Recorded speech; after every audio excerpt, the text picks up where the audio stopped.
gloria a Dios, gloria a Dios. ¿Estamos bien? ¿Se escucha? Aleluya, qué bueno es estar delante de ustedes en este día. Yo no estuviera en la posición que estoy hoy si no fuera por la voluntad de Dios. Así que tengo eso bien claro. Yo no lo planeé. Seguramente los que me educaron tampoco lo planearon, pero sí estaba en los planes de Dios. Así como estaba en los planes de Dios que tú estuvieses hoy. Ahora sí se me escucha. Así como estaba en los planes de Dios que tú estuvieses hoy en este lugar. Yo siempre les comparto a las personas que una vez me evangelizaron y me invitaron a la iglesia. Acepté al Señor como mi Salvador durante el proceso de evangelización.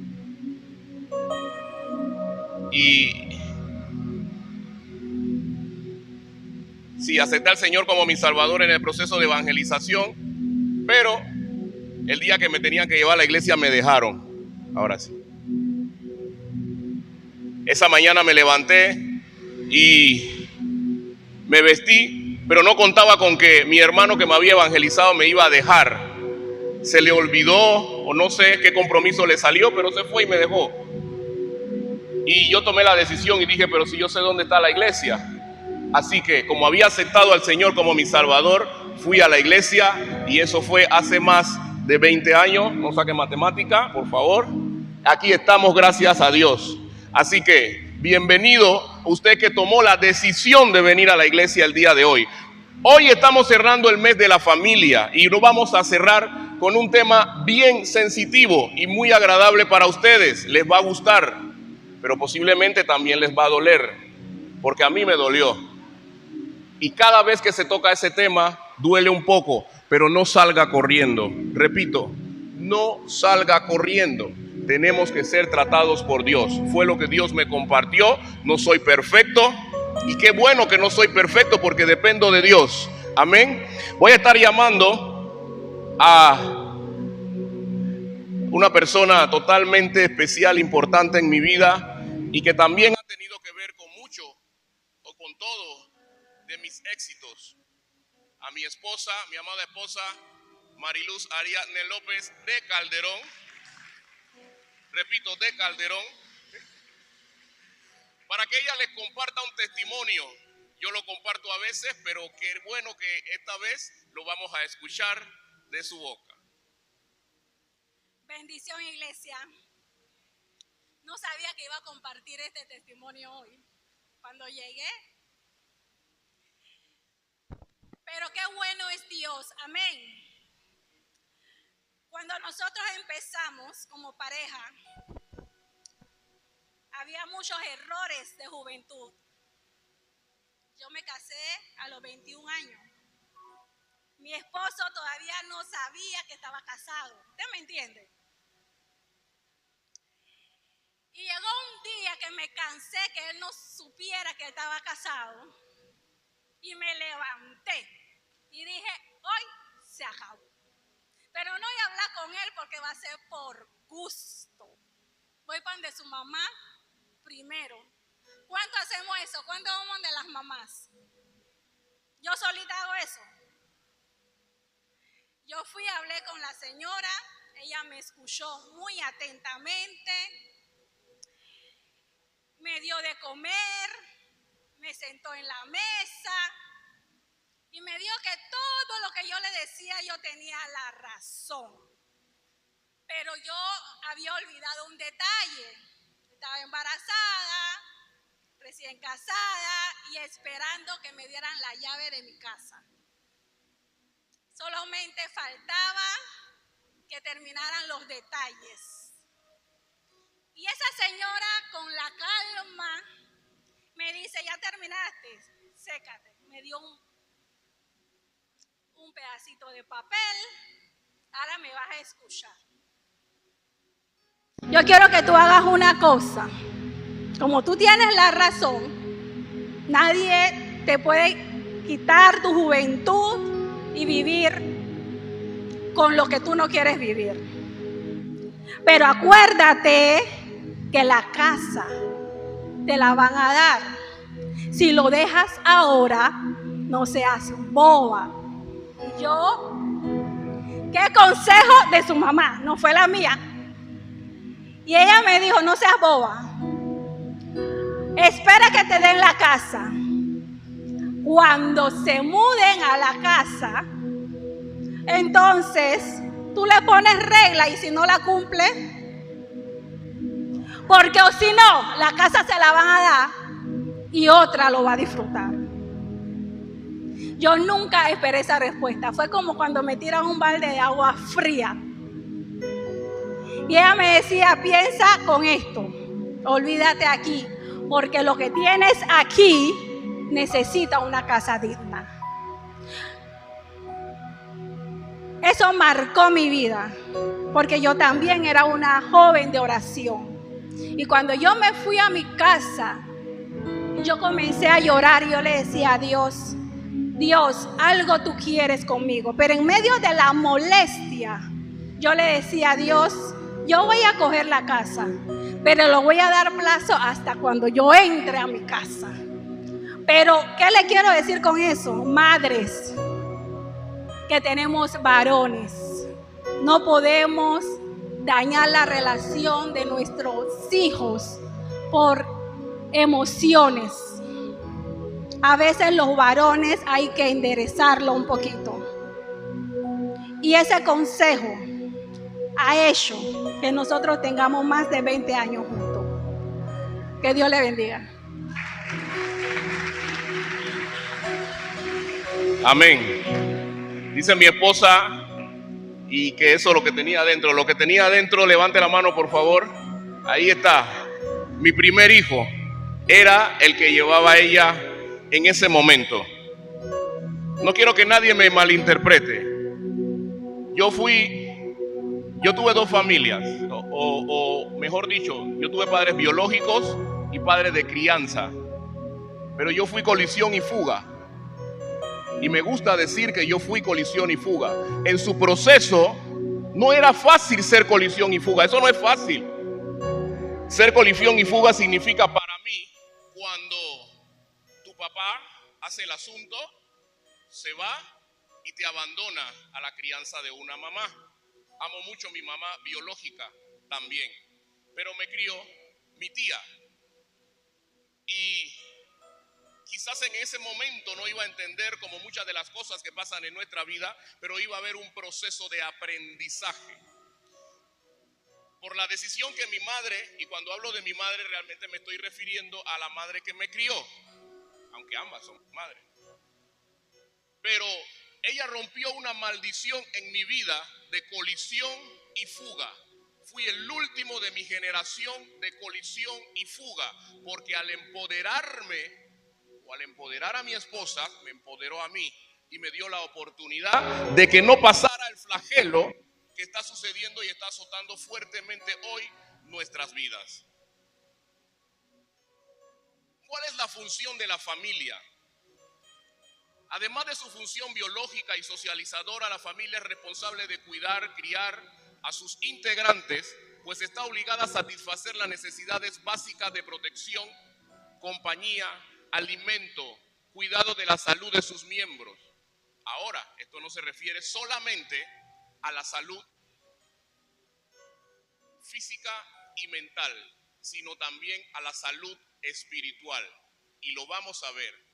Hay mucha gente que desfila aquí y que dedica niños, y eso es bueno porque eso es bíblico. Pero tú tienes una responsabilidad como padre cuando dedicas a tus hijos y también los padrinos. ¿Qué es una familia disfuncional?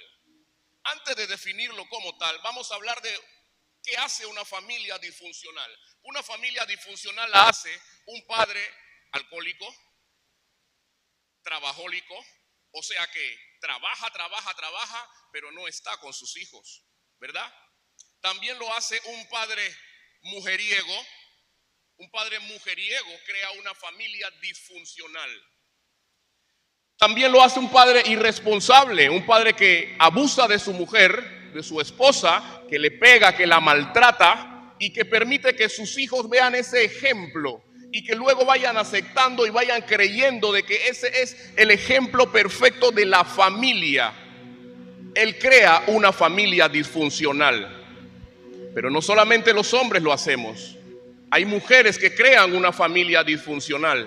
Cuando la mujer quiere ocupar la posición del hombre, crea una familia disfuncional. Cuando la mujer adopta un papel de víctima y no se empodera de su destino, crea una familia disfuncional. Empoderarme de mi destino significa lo que la palabra dice, que aunque tu principio fuese pequeño, tu postrer estado será muy grande. Tú tienes que empoderarte de tu destino y lo haces con Dios.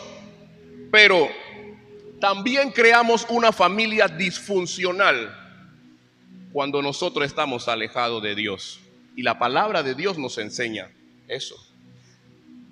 La definición de una familia disfuncional también dice que es aquella que los conflictos, la mala conducta y el abuso se producen continua y regularmente, lo que lleva a otros miembros a acomodarse a normalizar tales acciones. Significa que hay un desarreglo en el funcionamiento o en la función que le corresponde, porque la familia es el primer vínculo social del hijo. El hijo aprende a interactuar con sus padres y también aprende a interactuar con sus hermanos y con sus familiares. Pero la familia tiene que proveerle esto a los hijos.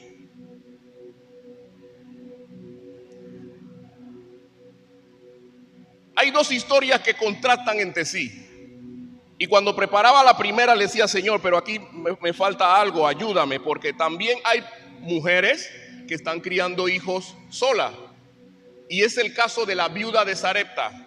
La viuda de Sarepta estaba criando a su hijo, pero había una necesidad, había una sequía. No tenía el hombre como tal, pero la palabra enseña que la viuda de Sarepta conocía a Dios. La viuda de Sarepta sale a recoger leña y producto de su oración en intimidad con Dios, se encuentra con un profeta. Este profeta venía de dar la palabra de la sequía, de lo que iba a suceder, la sequía que venía. Él venía de dar esa palabra y estaba en una cueva escondido, y Dios lo sustentaba a Elías, lo sustentaba con cuervos que le traían alimento y tomaba agua del arroyo. Él tenía una necesidad también. Dios va uniendo personas y propósitos. Esta mujer oraba porque necesitaba un milagro que Dios le supliera, y él necesitaba también que Dios lo sacara de una prueba y le supiera. No se conocían entre sí, pero Dios iba a hacer que se conocieran entre sí. Así que Dios le da la orden al profeta y él va a Sarepta y conoce a la viuda de Sarepta y le pide agua. Y cuando ella va en camino a buscar el agua, le dice, y también tráeme un pan, y le da unas instrucciones de cómo debe ser preparado este pan. Y ella le dice, varón, pero si el pan que yo tengo ahora es para hacerlo para mí y para mi hijo, y luego vamos a echarnos a morir.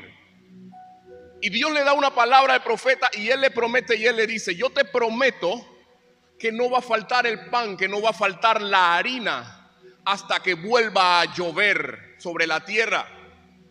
Y esto sucede tal cual, pero no solamente sucede eso. La viuda de Sarepta estaba pensando solamente en su necesidad, en su hambre, en cómo saciar su barriga. Pero no sabía que a su vida venía a visitarla la enfermedad y la muerte.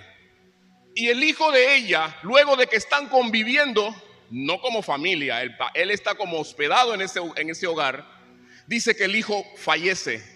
La palabra dice, salió el aliento de su boca, el hijo muere. Y la mujer dice, varón, ¿qué tiene conmigo? Has venido a exponer mis errores del pasado. Estoy parafraseando lo que dice la palabra. Has venido a exponer mis errores del pasado. Ha muerto mi hijo, me viniste a saciar de necesidad, y ahora que tengo tu presencia aquí, mi hijo se muere. No puede ser. Y el profeta va a la presencia de Dios, carga al niño, lo lleva a su habitación asignada, lo pone en la cama, ora por el niño, y el niño recupera la vida. Y entre las palabras que ella le dice, varón de Dios, y ese Dios está escrito en mayúscula. Ella entiende que él era un servidor de Dios, así que ella sabía que tenía que ir al servidor de Dios. Ella tenía que buscar el canal para poder obtener el milagro que ella estaba buscando. Esto es una mujer empoderada. Ella se empoderó de su destino, consiguió pan, consiguió el alimento, sació su sed, pero también su hijo recibió vida. Esa es la primera historia que les voy a compartir el día de hoy. Dice la palabra de Dios En Efesios 6, 1, 4, Miller, vamos a estar hablando de Génesis capítulo 25, verso 19 al 23, si no me falla la memoria. Ok, voy a leerles. Efesios 6, 1, 4 dice, un verso que nosotros estamos acostumbrados a escuchar, pero solamente vemos la primera parte, o solo los padres convenientes ven la primera parte. Sí, padres convenientes. Hijo, obedezcan en el Señor a sus padres, porque esto es justo. Honra a tu padre y a tu madre, que es el primer mandamiento con promesa, para que te vaya bien y disfrutes de una larga vida en la tierra. Pero el verso 4 empodera al padre y le dice, ustedes padres no hagan enojar a sus hijos, sino críenlo en la disciplina e instrucción del Señor. No hagan enojar a sus hijos, sino críenlo en la disciplina y en la instrucción del Señor. Entonces quiere decir esto, que un padre que no conoce a Dios, que no se acerca a Dios, ya es disfuncional. Porque Dios es la cabeza de nosotros. Nosotros somos la iglesia, ¿verdad? Dios es la cabeza de nosotros. Este es el taller de Dios. Pero un padre que no tiene a Dios en su corazón ya es disfuncional, porque no va a funcionar de acuerdo al modelo de Dios, va a funcionar de acuerdo a la cultura. Y nosotros tenemos un Dios que rompe con la cultura. Cultura es costumbre, que está muchas veces se mantiene porque a alguien le pasó, como dicen por ahí, ¿por qué tú lavas el arroz antes de cocinarlo? Bueno, yo no sé, pero mi mamá lo hacía, etcétera, etcétera. Usted conoce la historia. Tiene un propósito, pero a veces las personas no saben cuál es. Cultura. Así que dice, no hagan enojar a sus hijos, sino críelos en disciplinas e instrucción. ¿Por qué la palabra dice no hagan enojar a sus hijos? Porque cuando nosotros los padres, y hablo de la madre y el padre, no ocupamos nuestro lugar, nuestros hijos crecen viendo ese mal ejemplo. Y estos hijos crean problemas de carácter, problemas de sociabilidad, menosprecio, tienen problemas de identidad. Crecen buscando a quién parecerse, porque los modelos que tienen en sus hogares no son los correctos. Y no estoy diciendo que mi hogar sea perfecto, no lo es, y no existe un hogar perfecto. Pero si tú tienes a Dios, Dios te va a ayudar. Nadie nace con el manual de padre debajo del brazo, nadie lo hace. Así que todos cometemos errores, todos nos equivocamos. Pero el mayor problema es cuando no nos empoderamos primeramente en Dios para que Dios nos empodere. Y no es que Dios se va a sentar y te va a decir cómo es la vida, no. Cuando me enteré de la historia que comparte mi esposa, mi mamá lleva alrededor de 2 años de haber fallecido. Así que en ese momento, cuando ya ella falleció, entre los recuerdos, mi esposa me comparte lo que mi mamá le había dicho. Y eso fue una sorpresa, porque yo dije, oye, no tuve ni chance de reclamarle. Tremendo. Pero me gustó porque entendí cómo mi mamá también estaba procurando ayudarme a romper esa cadena de maldición. Porque yo hubiera podido ser un padre colisión y fuga, pero Dios no lo permitió. Ahora, la palabra de Dios habla de familias disfuncionales. Y yo sé que esta historia tú estás acostumbrado a verla de una manera, pero hoy vamos a ver un poquito diferente esta historia. La palabra de Dios también habla de familias disfuncionales, porque lo bueno que tiene nuestro papá es que dice, sí, es un buen siervo, pero tuvo estas cosas buenas, pero también tuvo estos errores.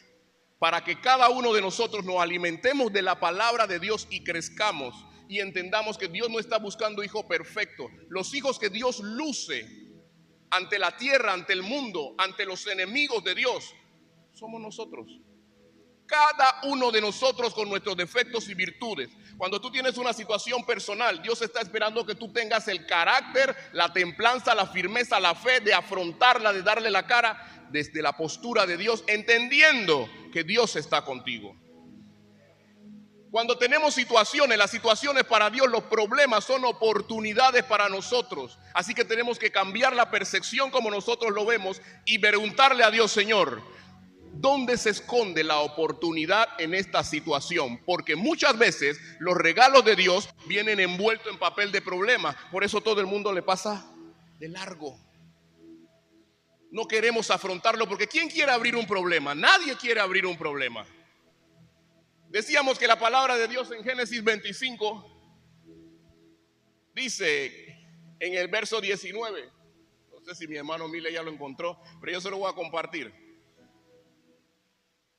Estos son los hijos descendientes de Isaac, hijo de Abraham. Prestemos atención. Engendró a Isaac. Abraham engendró a Isaac y era Isaac de 40 años.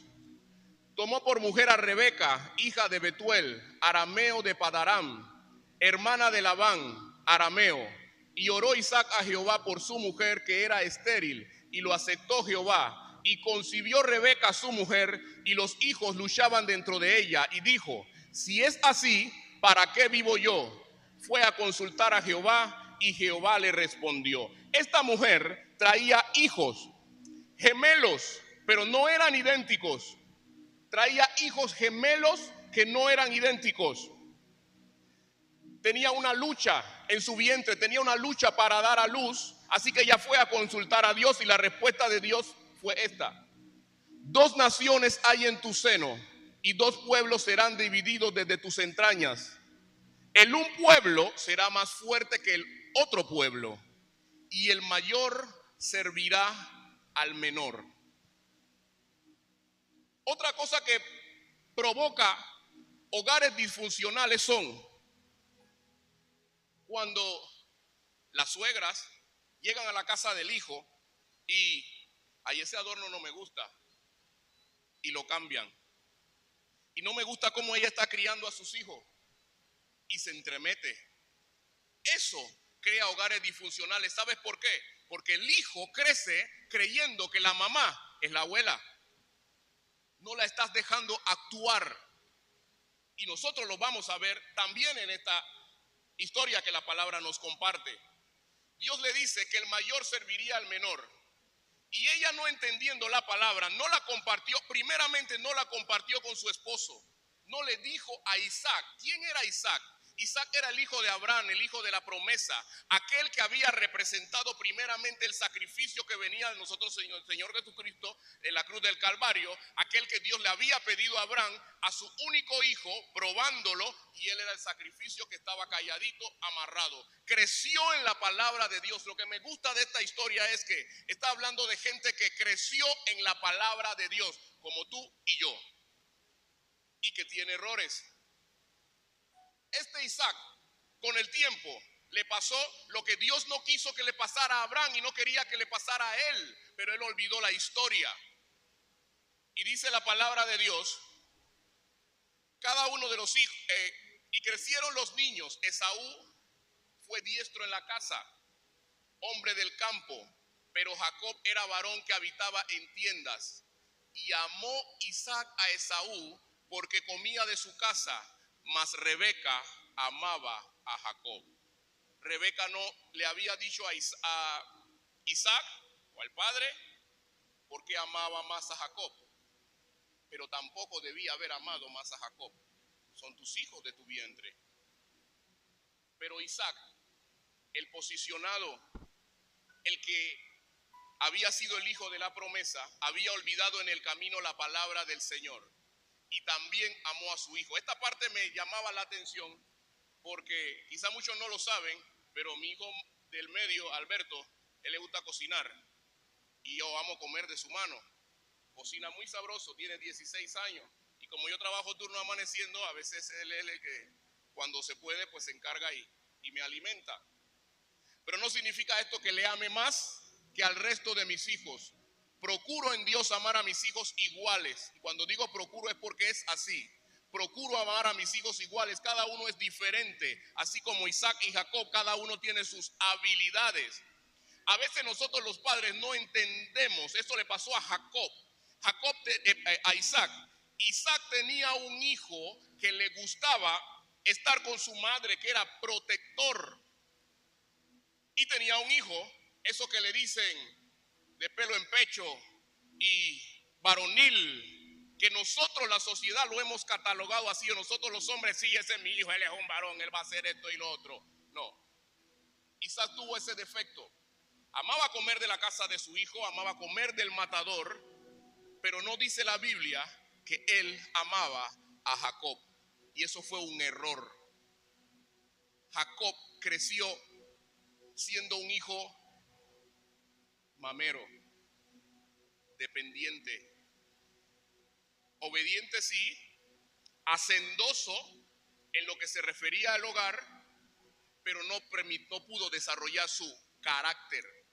No pudo, porque ya tenía un hogar disfuncional, donde los padres estaban eligiendo quién amaba a quién. Aleluya, esos son errores que nosotros no podemos cometer. Y como Jacob siempre estaba con su madre, influenciado por ella, cuando ellos crecen, como él era cocinero, venía Esaú de cocinar, de cazar. Y cuando traía el producto de la casa, Jacob cocinaba algo sabroso y él le dijo: dame de comer de ese potaje que estás haciendo, de ese guiso, de esa sopa que estás haciendo, dame de comer. Y él le dijo: si tú quieres que yo te dé de comer. Aprovechó la mala costumbre de su madre, la debilidad de su madre, y se volvió manipulador. Siendo este manipulador, agarró y le dijo a su hermano: véndeme la primogenitura. Vamos a ir nuevamente hacia atrás. La primogenitura es el privilegio de la bendición del primer hijo. Él estaba peleando una primogenitura que era suya. ¿Por qué? Porque la palabra de Dios dice que el mayor serviría al menor. Nuevamente padres disfuncionales, porque nadie le enseñó que en la cultura de ellos se acababa eso ahí, que no iba a ser el primogénito, sino que iba a ser el segundo. No se lo enseñaron, no lo empoderaron, ni al grande ni al pequeño, a pesar que eran hijos gemelos, pero hay un grande y hay un pequeño, uno nació primero. Dice la palabra de Dios que él nació agarrado del calcañar de su hermano. Y eso sorprendió a las personas, pero ya su mamá tenía la respuesta de parte de Dios.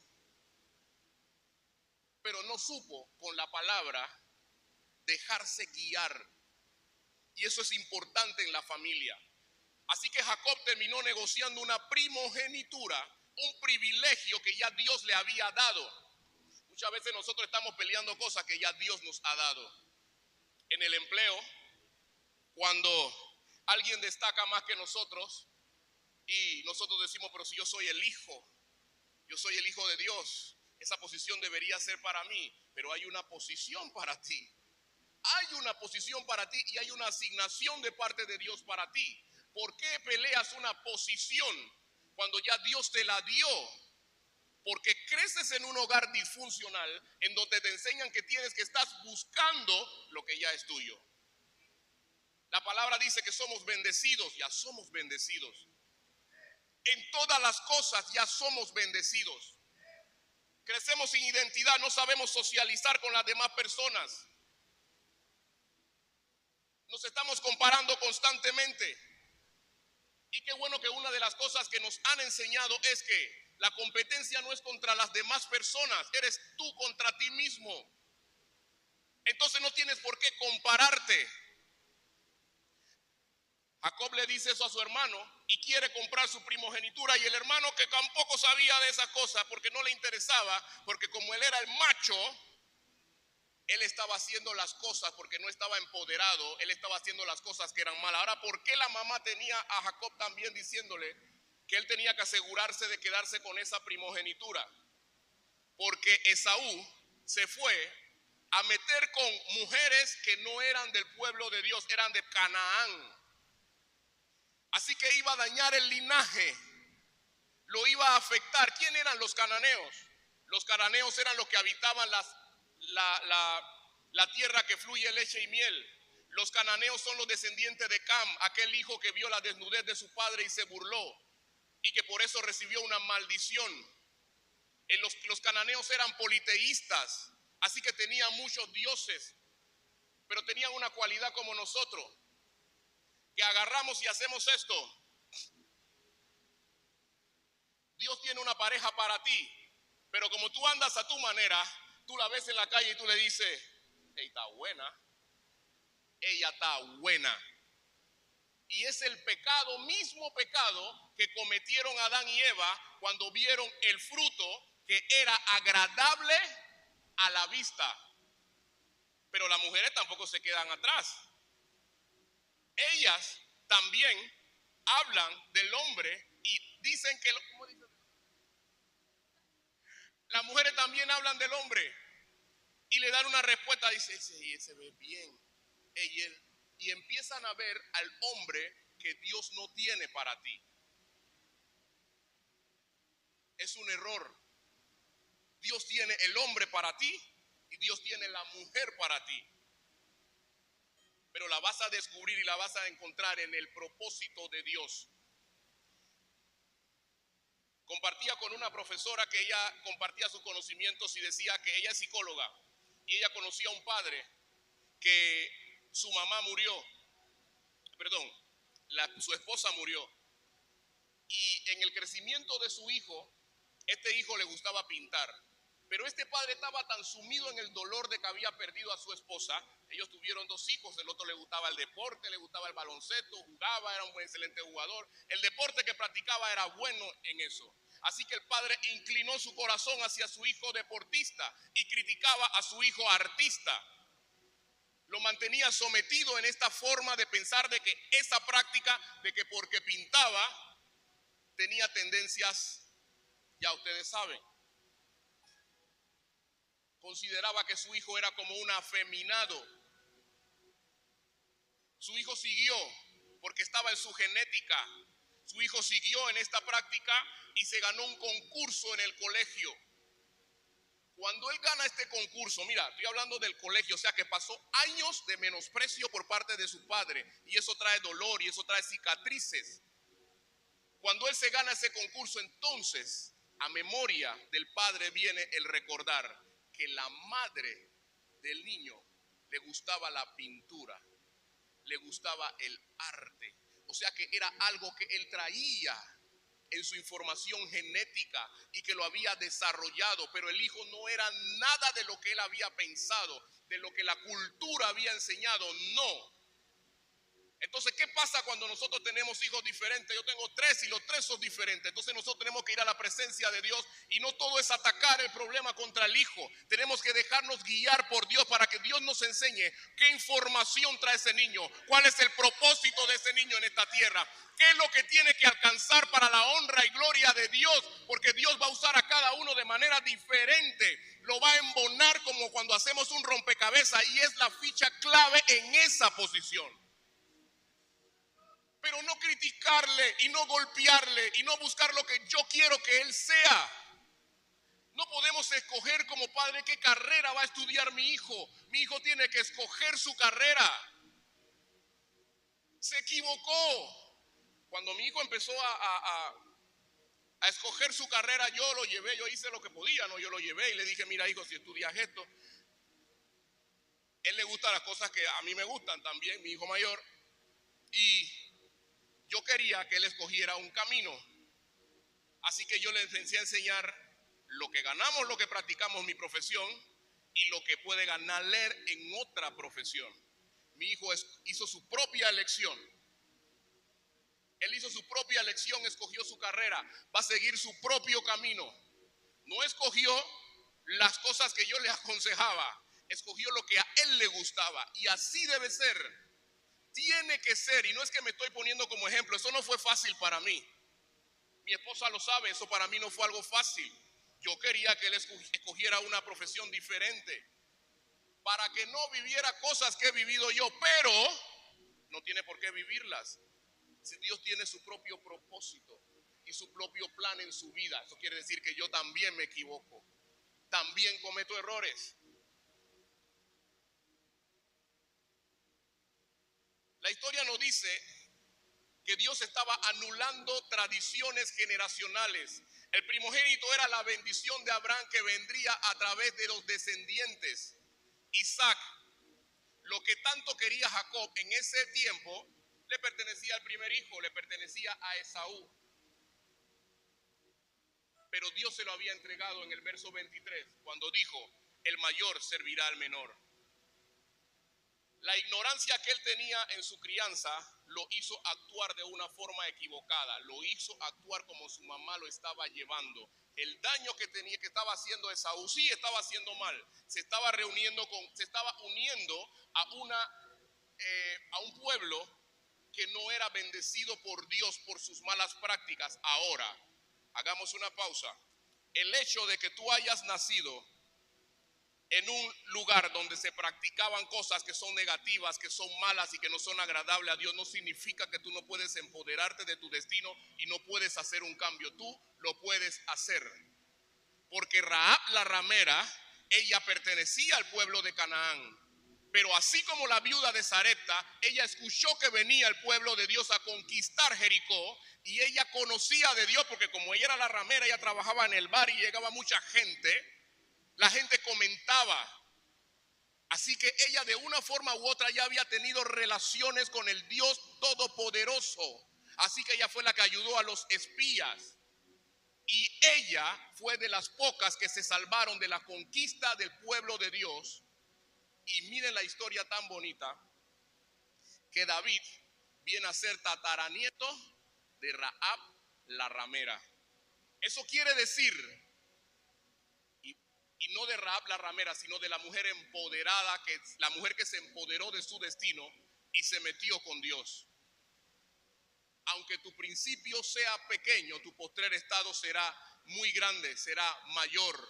Esto es importante. Dios nos hace a nosotros y Él escoge de acuerdo a lo que pone dentro de nosotros, a nuestra maleta de vida, en qué escenario nos van a poner. Nosotros no escogemos el escenario, no escogemos los hijos, no escogemos a la familia, no escogemos si seremos ricos, si seremos pobres, pero todos tenemos la capacidad de alcanzar el propósito que Dios nos creó, pero en Dios. A pesar del escenario en que te hayan puesto. Nosotros hoy día vemos a un jugador de baloncesto, vemos a Michael Jordan y vemos su historia, que tenía zapatillas rotas, que en ocasiones estaba descalzo y que tenía hambre y todas estas situaciones. Moy, ven acá un momento. Tenía situaciones. Moy es un buen jugador de fútbol. Él le gusta el yogo bonito, pero hoy estaba danzando aquí para Dios. Eso no significa que él tenga una tendencia equivocada, no. Él sabe glorificar a Dios y es tremendo jugador de fútbol, Jaco.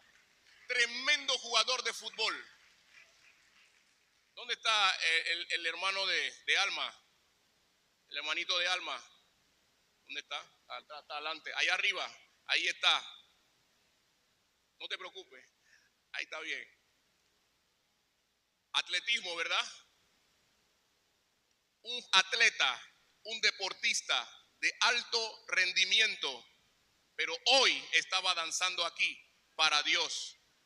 Entonces, como padres, entendamos que Dios tiene un propósito para cada uno de nuestros hijos y no nos equivoquemos en la crianza y en la educación de ellos.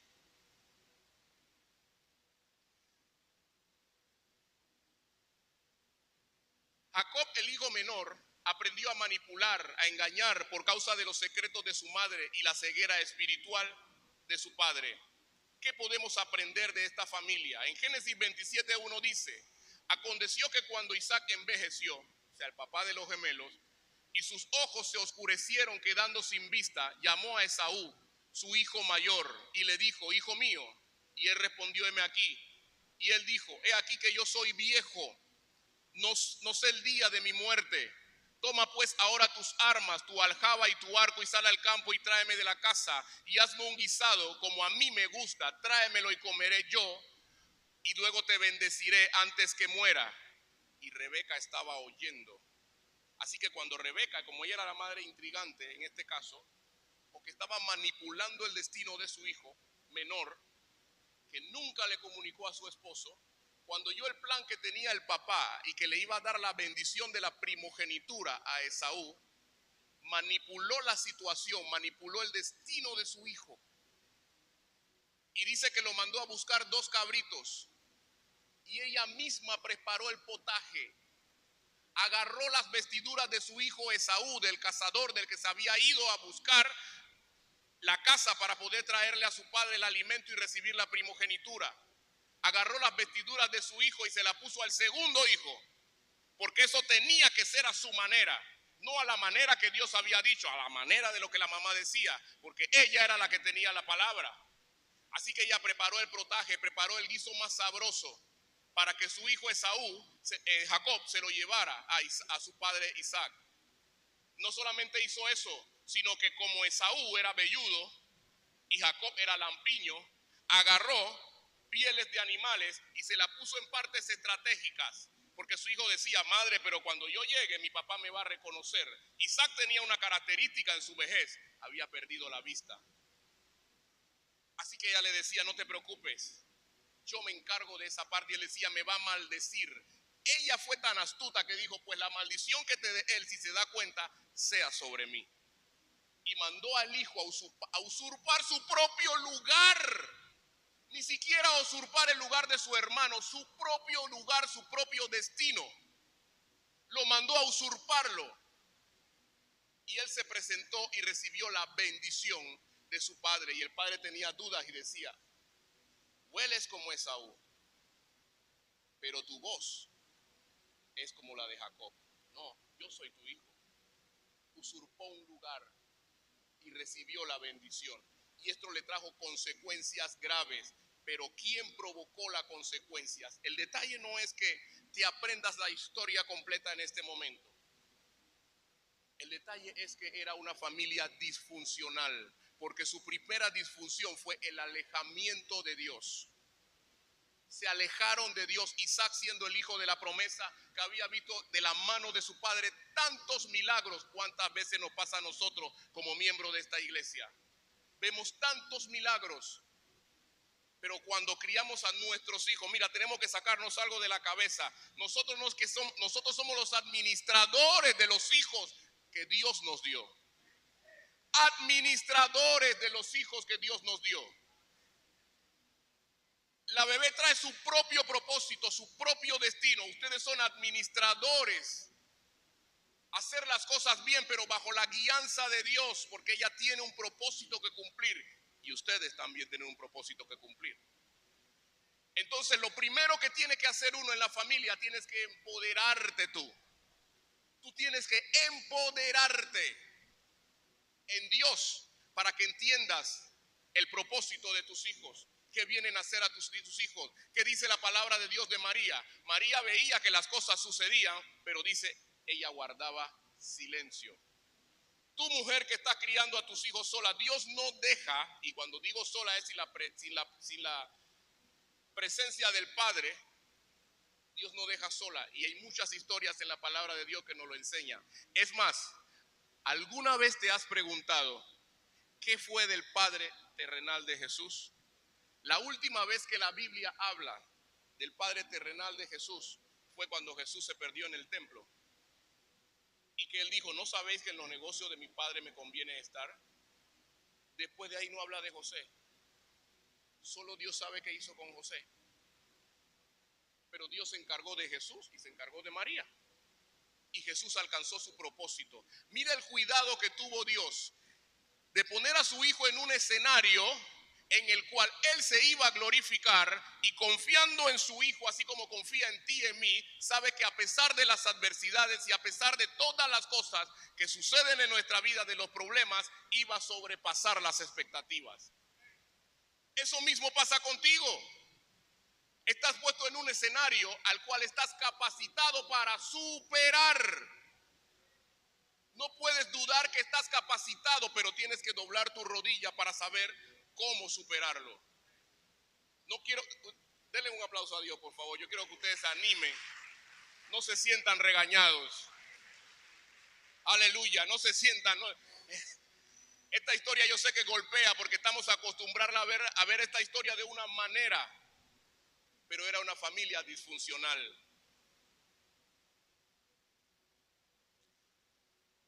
El padre tenía un problema. El papá se estaba llevando por los sentidos. Él le gustaba la caza, le gustaba la carne, le gustaban las viandas. Hoy día vemos padres que les gusta la carne, no la carne suya, la carne ajena. Y cuando te vas a comer la carne ajena en la calle, estás poniendo a tu familia en riesgo de que se vuelva un hogar disfuncional.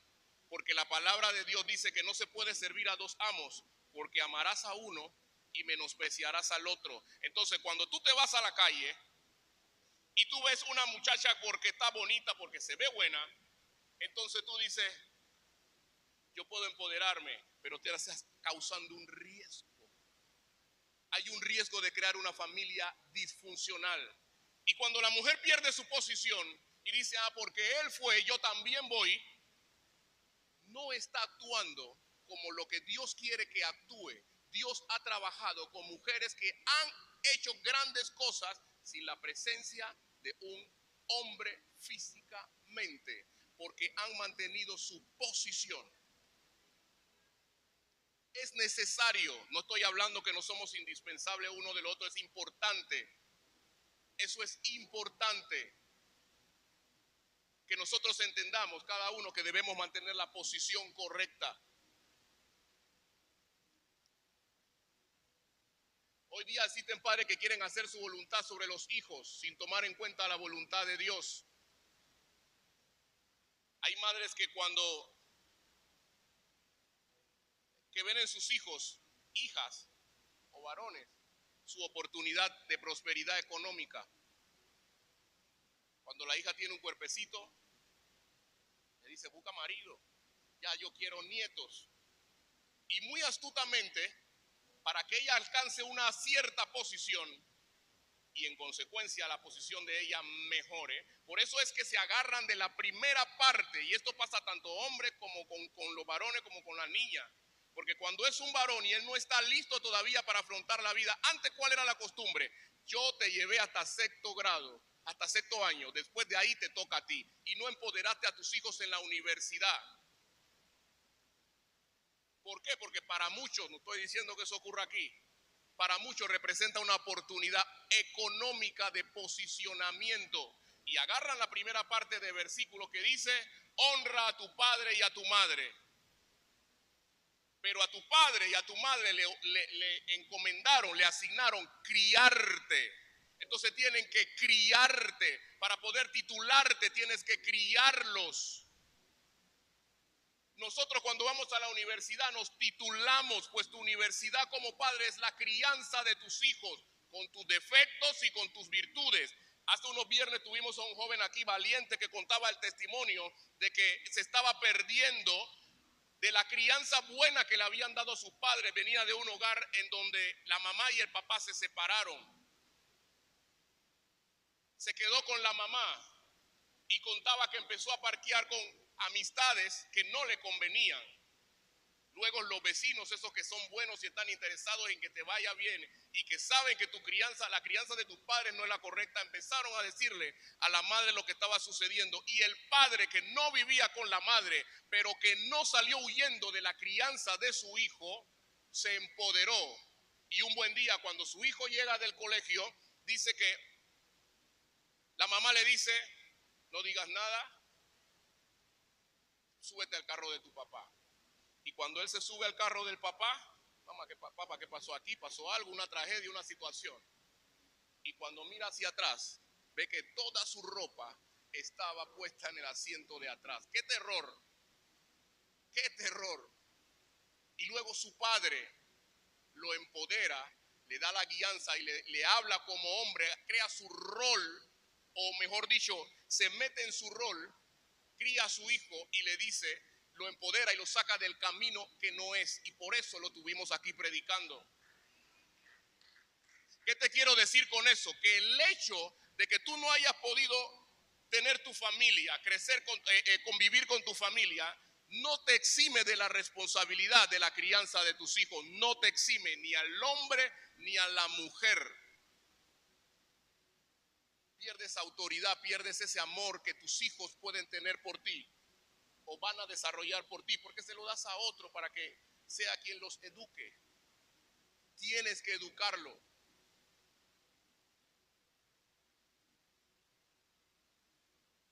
No tengas hijos favoritos. No tengas hijos favoritos.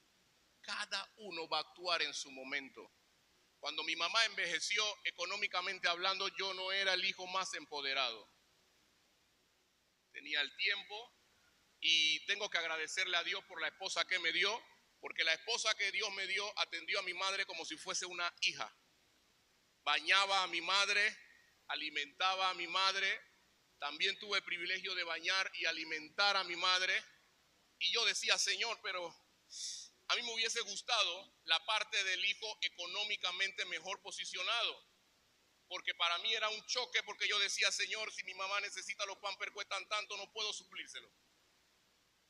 Pero yo tenía una casa, la misma casa que en algún momento mi mamá le dijo a mi esposa que tenía que cuidar que su hijo tuviera un techo, fue la casa donde ella pasó sus últimos días. Porque eso es un boomerang, parece mentira. Lo que haces, regresa. Ella lo sabía, no lo sabía. Ahí terminó sus últimos días, atendida por la nuera que ella le tocó empoderar en un momento dado. Y se ponía brava si mi esposa estaba trabajando y no llegaba a tiempo para ver una novela o para ver una película. Y cuando ella la iba a atender, veía su actitud. ¿Saben cómo son de allá las personas de cierta edad? Y decía, pero señora Anastasia, ¿qué le pasó? Y movía los piececitos. Y luego ella fue entendiendo y me dijo, papá, yo tengo que ver cómo hago porque tu mamá me extraña. Antes de fallecer en una videollamada, le dijo a mi esposa, perdón mi amor, lo voy a decir tal cual, te extraño, pendeja. Así le dijo mi mamá a mi esposa, te extraño. Esa fue su manera de decirle, te quise, gracias por todo lo que tú me diste. Pero fue una mamá empoderada y por eso no puedo dejar de hablar de ella. ¿Era evangélica? No. ¿Era testigo de Jehová? No. Llegó hasta sexto año solamente. ¿Era católica? Y no estamos hablando de religión, pero esa mujer ayunaba, leía la palabra de Dios y me enseñó a mí los principios, mis primeros pininos acerca del conocimiento de nuestro Padre Celestial fue de mi madre. Entonces no hay excusa, hermanos. No hay excusa. Algo que mi madre no dejó de hacer fue conocer a Dios. Errores, defectos y virtudes. De mi hermano Ursino aquí, mira cómo es la vida. Mi hermano Ursino tiene una hija que trabaja conmigo. Y ahí compartiendo, conversando un día me dijo, ¿tú te congregas en Vista Alegre? Sí. Ahí se congrega mi papá, Ursino. Ursino le hizo casa a sus hijos. Y sus hijos habitan en la casa que hizo su papá, bajo el techo. ¿Por qué menciono esta parte? No critiques a tus padres, hijo. En la casa donde tú estás llorando, en la casa donde tú estás sufriendo, en la casa donde te está dando esa amargura porque no alcanzas tu propósito, ese techo alguien te lo puso. Ese techo te lo puso tu papá con sus defectos y con sus virtudes. Te lo puso tu papá. Quizá no te pudo dar para estudiar una universidad, pero hasta el nivel que te llevó. Y luego cuando crecemos nos damos cuenta, wow, verdaderamente los consejos de mi papá y de mi mamá eran necesarios, eran importantes. Padres, no somos amiguitos de los hijos. A mí tampoco me gusta esa parte. Cuando me la explicaron me dolió, porque no somos amiguitos de los hijos. Cuando mi hijo me hace un desaire me duele. Pero tengo que comprender que a mi papá le dolía cuando yo le hacía los desaires. Entonces la vida me lo regresa. Y tengo que imponerme cuando sigo un camino que no es. Por eso esta prédica es de la familia. Dios no está esperando, padre, que te comporte como hijo. Hijo, Dios no está esperando que te comportes como padre, porque es una familia disfuncional cuando ocupamos lugares que no nos corresponden. Hijos que están cuidando a sus hermanos más pequeños, porque la mamá está vista y desaparecida. Y el papá, aunque está emocionalmente, no es la mejor estabilidad para sus hijos. Entonces, cuando ese hijo que está apoyando en la educación de su hermano más pequeño, Cuando ese hijo crece, luego dice, yo no quiero tener hijos, yo no quiero tener hijos. Ahí está la consecuencia. Hijos que dicen, mamá, yo no tengo esposa. ¿Por qué? Porque yo estoy cuidando a mis padres. Sí, tienes que cuidar a tus padres, sí, es correcto. Pero tú tienes que hacer un hogar porque la palabra lo dice. Padres, no se metan en la vida de sus hijos de esa forma. Demos el consejo, demos el apoyo, pero tengamos el cuidado de entender que aunque le duela, mi esposa mencionaba, mi esposo estaba casado, pero no sabía que estaba casado. Es cierto, como hombre era una transición.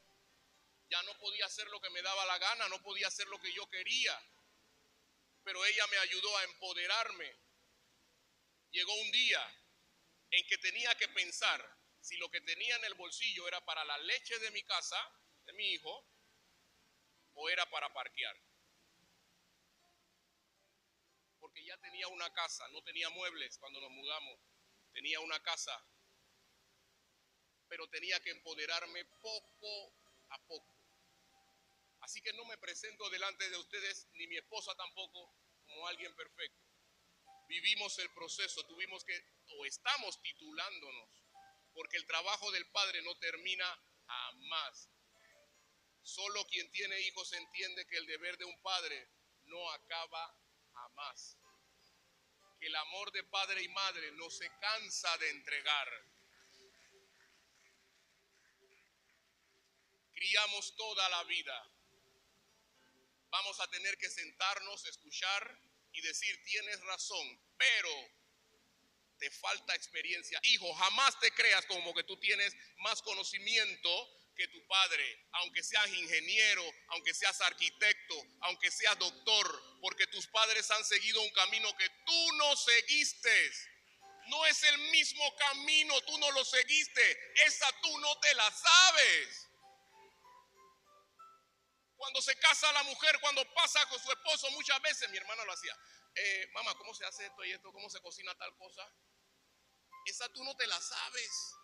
Aunque tu papá no tenga el título, aunque creas que tu papá no tiene la experiencia que se vive hoy día. ¡Falso!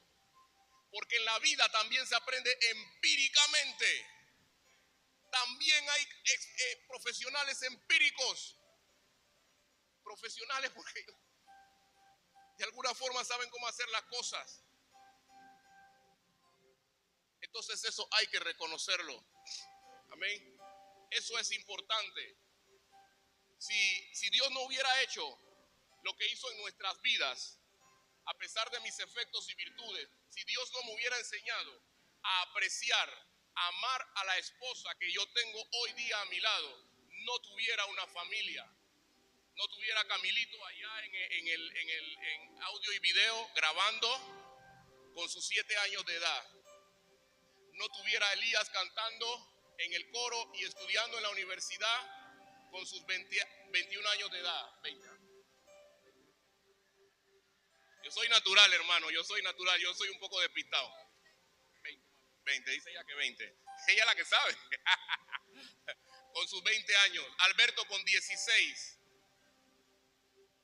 Trabajando. Ay, mami, me está atrasando la cosa. Con sus 15 años de edad. Alberto. Aleluya. Y que sabe cocinar. Y que tiene un carácter fuerte. ¿Cómo peleo con él? Pero hay una razón. Se parece bastante a mí. Se parece. ¿Dónde está Alberto? Ven acá, papi. Ven acá. Ven acá para que vean lo poquito que te parece a mí. Elías. Camilo, venga. Corre, papi, pero no te caiga en la escalera. Cuidado. Me gusta presentar a mi familia porque aquí está Alberto. Este con el que más peleo yo. Con el que más peleo porque se parece poquito a mí. Un poquito. Y el hecho de que se parezca tan poquito a mí me hace tener temor. Ayer me dijo, algo me contaste que fue por curiosidad. Se cambió de barbero. Y yo le digo, Alberto, ¿pero por qué tú hiciste eso? Porque tenía curiosidad. Yo como hombre le digo, esa curiosidad a veces me asusta. Cada uno tiene su propio estilo. Mi hijo juega voleibol, juega baloncesto, le gusta el deporte, tremendo en la escuela también, en comportamiento.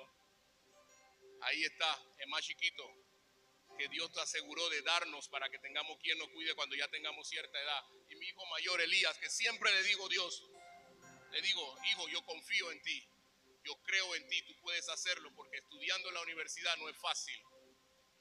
Y ustedes nos ven aquí, pero a veces nos cuesta y es difícil darle para que él tenga para viajar a Panamá y hacer sus estudios. No es fácil, pero el titularme de padre significa que tengo que criarlos. Y a veces se lo doy yo, y a veces se lo da su mamá, a veces se lo da mi hermana. Alguien apoya, alguien lo hace. No somos perfectos, somos igual que ustedes, igual que cada uno de ustedes, porque lo importante es que alcancemos el propósito. Amén. Aleluya. Yo quiero que se levanten todos los padres y madres, todas las cabezas. ¿Dónde están las cabezas de familia?